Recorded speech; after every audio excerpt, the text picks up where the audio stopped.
ITI technical master channel पर एक बार पुनः मैं आप सभी का स्वागत करता हूं। आज के क्लास में हम लोग MPFI इंजन्स की चर्चा करेंगे। MPFI कहने का तात्पर्य है पेट्रोल इंजन का। यह एक फ्यूल सप्लाई सिस्टम का प्रकार है। यह एक कॉमन टाइप्स है। आजकल के गाड़ियों में आपको MPFI सिस्टम से संबंधित इंजन ही मिलेंगे, अर्थात फ्यूल सप्लाई सिस्टम का जो इंजन होगा पेट्रोल इंजन में वो MPFI सिस्टम होगा। इसके एडवांस भी GDI सिस्टम आ गया है, लेकिन पुराना जो सिस्टम था, जो कन्वेंशनल सिस्टम था, जिसमें कार्बोरेटर का प्रयोग किया जाता था, कार्बोरेटर की कमियों को इस सिस्टम के माध्यम से दूर कर दिया गया, जिससे फायदा यह हुआ कि फ्यूल का कंबस्शन कंप्लीट रूप से कंबस्शन चैम्बर के अंदर होने लगा, जिससे मैक्सिमम इफिशियंसी एवं पॉल्यूशन दोनों पे लगाम लग गया, दोनों कंट्रोल हो गए। तो आइए इस सिस्टम के बारे में हम लोग कैसे कार्य करता है जानते हैं। जैसा कि MPFI सिस्टम का मतलब है multi point fuel injection. Multi point का क्या है, यानी कि कई पॉइंट पे अगर मोर देन 2 पॉइंट्स रहेगा तो उसको हम लोग मल्टी पॉइंट कहते हैं। मल्टी पॉइंट अर्थात अगर मल्टी सिलेंडर इंजन है, जैसे कि कार इंजन वगैरह जितने भी होते हैं वो मल्टी सिलेंडर इंजन होते हैं, यानी कि उसमें सिलेंडरों की संख्या अधिक होती है। तो प्रत्येक सिलेंडर के लिए एक एक इंजेक्टर की व्यवस्था की जाती है और उस इंजेक्टर के माध्यम से फ्यूल की सप्लाई कंबस्शन चैम्बर के अंदर किया जाता है। सबसे पहले हम लोग इसमें फ्यूल की सप्लाई सिस्टम समझते हैं। तो जैसा कि आप देख रहे हैं, यह एक टैंक है। टैंक नॉर्मल आप लोग देखे होंगे। टैंक फिलअप करते हैं पेट्रोल पंप के पास जाने के बाद, और टैंक में हमारा फ्यूल यानी कि पेट्रोल भर जाता है, या अपनी आवश्यकता अनुसार उसमें हम लोग पेट्रोल डाल देते हैं। पेट्रोल टैंक में ही एक पंप लगा हुआ है, जिसको सबमर्सिबल पंप या सबमर्ज्ड पंप कहा जाता है। उस पंप के माध्यम से फ्यूल को हम लोग सक करके इलेक्ट्रिकली इसको इलेक्ट्रिकल सप्लाई दिया जाता है। इसके अंदर DC मोटर रहता है और DC मोटर के चलने से इसमें इंपेलर घूमती है और फ्यूल को खींच करके आगे की तरफ धकेल देता है एक सर्टेन प्रेशर से। क्योंकि आप जानते हैं पंप का काम है प्रेशर क्रिएट करना और लिक्विड या सेमी सॉलिड हो उसको ट्रांसफर करना। तो ये दोनों कार्य कर रहा है, फ्यूल को ट्रांसफर भी कर रहा है और साथ ही साथ प्रेशराइज भी कर दे रहा है। प्रेशर कितना करता है? प्रेशर करता है जो सिलेंडर के अंदर हवा घुसती है या इनलेट मैनिफोल्ड में जो हवा का प्रेशर है, उस प्रेशर से पौना बार या 1 बार अधिक प्रेशर लगभग ज्यादा रहता है, यानी कि 5 बार के आसपास, 5.5 बार के आसपास प्रेशर इस सिस्टम में मेंटेन करता है, भेजते रहता है। तो यहां से प्रेशर से फ्यूल भेजने के बाद उसके बाद फिल्टर है, जो नॉर्मल आप देखे होंगे फिल्टर, वो फिल्टर रहता है। फिल्टर से फिल्टर्ड होने के बाद, फ्यूल फिल्टर्ड होने के बाद आगे चलती है और वहां पे कॉमन रेल में पहुंच जाता है। कॉमन रेल है, नॉर्मल सिस्टम है, fuel tank, fuel pump, fuel filter, और ये भाग हो गया कॉमन रेल। कॉमन रेल से प्रत्येक सिलेंडर में जो इंजेक्टर लगे हुए हैं उससे कनेक्शन दिया रहता है इस तरह से, 1 2 3 और 4। ये हमारा फ्यूल इंजेक्टर हो गया, ये इंजेक्टर है। तो इस इंजेक्टर में एक प्रेशर से फ्यूल मेंटेन रहता है। सभी इंजेक्टर पे फ्यूल एक प्रेशर से मेंटेन रहता है और कॉमन रेल में प्रेशर मेंटेन रहे, इसके लिए एक और यहाँ पे अरेंजमेंट किया गया है प्रेशर रेगुलेटर का। प्रेशर रेगुलेटर डायफ्राम टाइप का है और उसका एक कनेक्शन इनलेट मैनिफोल्ड से है, यानी कि इनलेट मैनिफोल्ड में जो प्रेशर रहती है उस प्रेशर का इफेक्ट डायफ्राम पर भी पड़ता है, जिसके कारण डायफ्राम के साथ लगा हुआ स्प्रिंग और सीट उसके प्रेशर के अनुसार कम या ज्यादा इसमें एडजस्टमेंट होते रहती है और एक निश्चित प्रेशर या एक रेंज में प्रेशर जो कि 3 बार से 5 बार तक लेकर के होता है, उस प्रेशर रेंज में कॉमन रेल के प्रेशर को मेंटेन रखता है। यह काम प्रेशर रेगुलेटर का है। एक्सेस प्रेशर जैसे ही आती है, यहां से फ्यूल रिलीज होकर के पुनः टैंक में चला जाता है। यह फ्यूल सप्लाई का सिस्टम हुआ। अब इसमें दूसरा जो पार्ट है कि फ्यूल का सप्लाई कब होगा और कितनी मात्रा में होगा, ये आपको समझना है। यह कॉमन है। तो कितनी मात्रा में होगा, कैसे डिसाइड करेगा और कब होगा, इसको डिसाइड करने के लिए एमपीएफआई सिस्टम में एक व्यवस्था किया गया है जिसको हम लोग ईसीयू के नाम से जानते हैं, इलेक्ट्रॉनिक कंट्रोल यूनिट के नाम से जानते हैं। यह इलेक्ट्रॉनिक कंट्रोल यूनिट आपका फ्यूल कब सिलेंडर में देना है और कितनी मात्रा में देना है ताकि कंप्लीट बर्निंग हो फ्यूल का ऑप्टिमम यूटिलाइजेशन हो, इसको डिसाइड करता है। तो ईसीयू के माध्यम से क्या होती है, ईसीयू में बहुत सारे सेंसर लगे हुए हैं।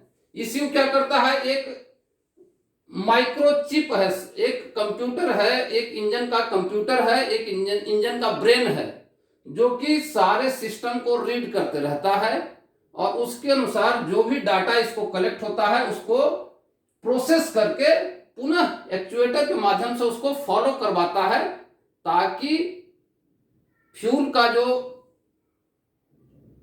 जो जले वो अच्छी तरह कंप्लीट बर्निंग हो, किसी तरह का उसमें हाइड्रोकार्बन्स की मात्रा ज्यादा ना हो ताकि पॉल्यूशन अधिक हो। तो इसको ईसीयू को इंजन के सारी स्थिति को जानने के लिए कई सारे सेंसर लगे हुए हैं, जिसका मैंने यहाँ पे एक लाइन डायग्राम बनाया है जो कि इंजन में अलग अलग पार्ट पे अवस्थित रहते हैं। जैसे टीपीएस सेंसर हो गया, थ्रोटल पोजिशनिंग सेंसर इसको कहते हैं। थ्रोटल पोजिशनिंग सेंसर ये वाला सेंसर है, यानी कि थ्रोटल कितना ओपन है, इसको हम लोग कहते हैं थ्रोटल भाल्व।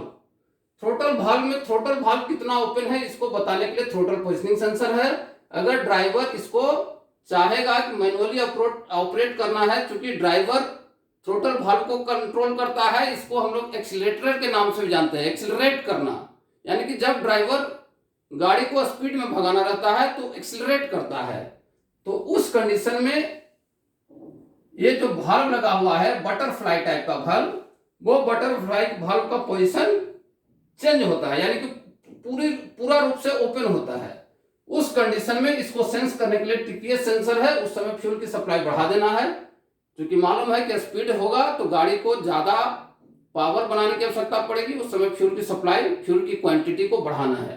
तो इस तरह से ईसीयू इंजेक्टर को गाइड करता है या इंजेक्टर को डायरेक्ट करता है कि इस पर्टिकुलर टाइम में फ्यूल की सप्लाई, फ्यूल की मात्रा बढ़ा देनी है। ठीक उसी प्रकार CKP sensor, crankshaft positioning sensor. तो क्रैंकशाफ्ट पोजिशनिंग सेंसर से पता चलता है कि फ्यूल को कब इंजेक्ट करना है, कब इंजेक्ट किया जाएगा तो मैक्सिमम पावर बनेगा। जैसे कि फ्यूल को